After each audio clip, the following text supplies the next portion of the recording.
These are dewberries here. They're red here. When they're ripe, they're kind of deep purplish black. They crawl on the ground. They got leaves 5, 4 to 3. They grow wild, but they have no, they don't go vertical in the sense that there's not structural on the creeping vines. They'll go up maybe a foot or two.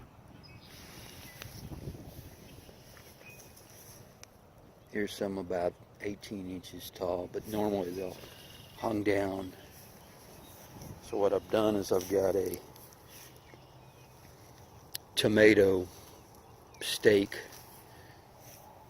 tomato holder here, metal gizmo, and I've got the vine stuck through here, and now you have a defined area in the yard where you get a lot of dewberries, not have it take up too much space in the yard. I cut these back. Some of these won't have berries on for the first year, but you get a lot of berries. All these are ripe.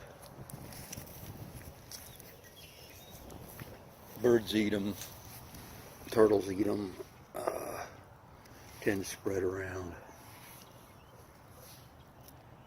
But you get a lot more berries in a compact area because the vines are supported by the metal structure. Doesn't really look the best, but it was an experiment that actually has worked pretty well. And I just pull the vines through and let them kind of hang off. The dewberries are kind of either like them or you think they're a pest because they're basically like a weed. Natural. This is April, I think 22nd or 23rd. And it's about 54 degrees here in the morning. And they've been in bloom for probably about a month. These taste actually pretty good. You can make jam out of them, pie, or just wash them off and eat them. There's the red ones. They have little white flowers when they're in bloom.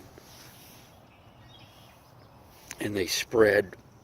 They kind of have some runners that will go onto the ground. Birds eat them, animals eat them, and then I don't think they digest the seeds, and that's how they got spread. But this has actually worked pretty well. I've just fed these vine pieces in here to kind of support it. You can also use some chicken wire or something.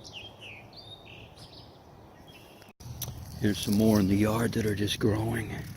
I didn't plant these. These are just kind of happened. Animal ate the dewberries and the seeds got dropped and they started to spread. And these will actually grow in salt water. Brackish water will come up and it doesn't seem to affect them, so these will actually grow right into the water. Here's where the mowers nicked it. So I'm going to probably put another tomato structure on there to hold these. Have a different group.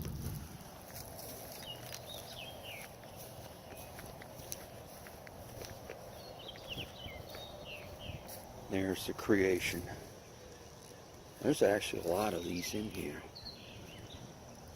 You can pick today, they're all in bloom.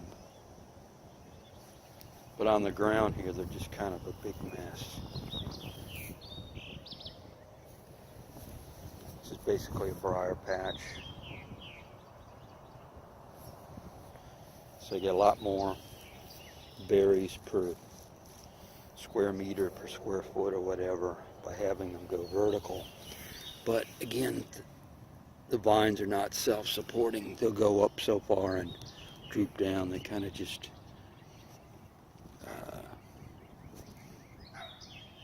droop down. There's a tomato cage. What do we got here?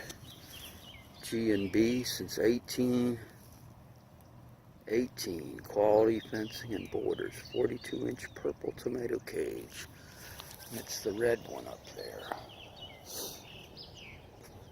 And that's what we use to hold the dewberries in place.